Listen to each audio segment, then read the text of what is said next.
नमस्कार दोस्तों, आपका स्वागत है मेरे चैनल उज्जैन नगरी पर। आज मैं आपको बताने वाला हूँ नागपंचमी के दिन किन नाग देवताओं की पूजा की जाती है और नागपंचमी कथा। नागपंचमी के दिन जिन नाग देवताओं की पूजा की जाती है वो इस प्रकार हैं: वासुकी, कालिया, शेषनाग, कार्कोटिक, मणिभद्रक, धृतराष्ट्र, शंखपाल, तक्षक आदि। नागपंचमी की कथा। एक सेठ के 7 लड़के थे। सातों विवाहित थे। सबसे छोटे लड़के की पत्नी सुशील और बुद्धिमान थी। उसका कोई भाई नहीं था। एक दिन बड़ी बहू सभी को साथ लेकर मिट्टी लाने के लिए गई। वे खुरपी से मिट्टी खोदने लगी। तभी वहां एक सांप निकला, जिसे बड़ी बहू खुरपी से मारने लगी। ये देखकर छोटी बहू ने कहा, इसने हमारा क्या बिगाड़ा है? इस बेचारे निरपराध को मत मारो। ये सुनकर बड़ी बहू ने उसे नहीं मारा। सांप एक तरफ जाकर बैठ गया। छोटी बहू ने उससे कहा, हम अभी लौट कर आते हैं, तुम यहीं रुकना, जाना मत। ये कहकर वो सबके साथ घर चली गई और वहां कामकाज लगने से भूल गई कि उसने सांप को रुकने को कहा है। नागपंचमी की कथा कहानी। दूसरे दिन याद आने पर वहां गई तो सांप वहीं था। वो बोली, मुझे क्षमा करना भैया, मुझसे भूल हो गई। सांप ने कहा, भैया कहा है तो छोड़ देता हूँ। आज से तू मेरी बहन है, जो इच्छा हो मांग ले। उसने कहा, मेरा कोई भाई नहीं था, मुझे भाई मिल गया। कुछ दिन बाद वह सांप मनुष्य का रूप लेकर बहन के घर आया और कहा, मेरी बहन को मेरे साथ भेजो। सांप ने विश्वास दिलाया कि वह उसका दूर के रिश्ते का भाई है। रास्ते में बहन को अपने वही सांप होने की बात बताई। सांप के घर पहुंचकर वहां का ठाट बाट देखकर हैरान रह गई। एक दिन सांप की मां ने कहा, मैं एक काम से बाहर जा रही हूँ, तू अपने भाई को दूध पिला देना। उसने दूध दिया, वो गर्म था, सांप का मुंह जल गया। ये देखकर सर्प की माता बहुत गुस्सा हुई। सांप ने कहा कि बहन को अब उसके घर भेज देना चाहिए। तब सांप और उसके पिता ने उसे बहुत सा सोना, चांदी, जवाहरात, वस्त्र आदि देकर उसके घर पहुंचा दिया।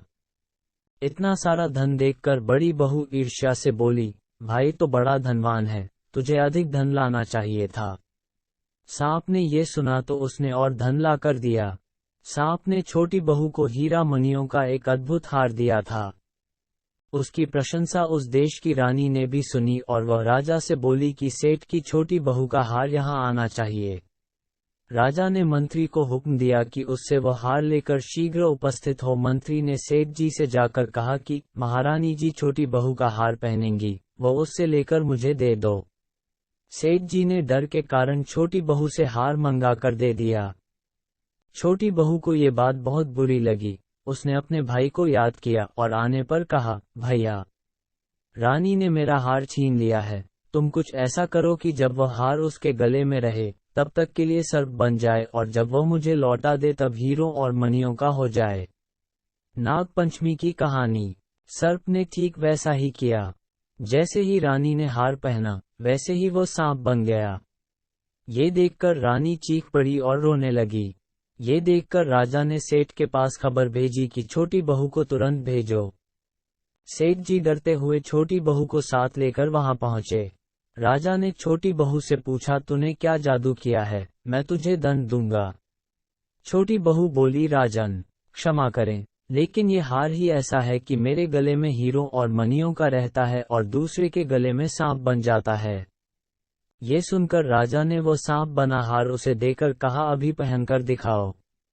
छोटी बहू ने जैसे ही उसे पहना तो हार हीरे मणियों का हो गया। नागपंचमी की कथा। ये देखकर राजा को उसकी बात का विश्वास हो गया और उसने प्रसन्न होकर उसे बहुत सी मुद्राएं भी पुरस्कार में दी। छोटी बहू अपने हार और धन सहित घर लौट आई। उसके धन को देखकर बड़ी बहू ने ईर्ष्या के कारण उसके पति से कहा, उसकी पत्नी के पास ना जाने कहां से इतना धन आया है। ये सुनकर उसके पति ने अपनी पत्नी को बुलाकर कहा, ठीक ठीक बता कि यह धन तुझे कौन देता है। वह अपने भाई सांप को याद करने लगी। तब उसी समय सांप ने प्रकट होकर कहा, जो मेरी बहन के आचरण पर संदेह करेगा उसे मैं खा लूंगा। ये सुनकर छोटी बहू का पति बहुत प्रसन्न हुआ और उसने सर्प देवता का बड़ा सत्कार किया। उसी दिन से नागपंचमी का त्योहार मनाया जाता है और स्त्रियां सर्प को भाई मानकर उसकी पूजा करती हैं। बोलो नाग देवता की जय।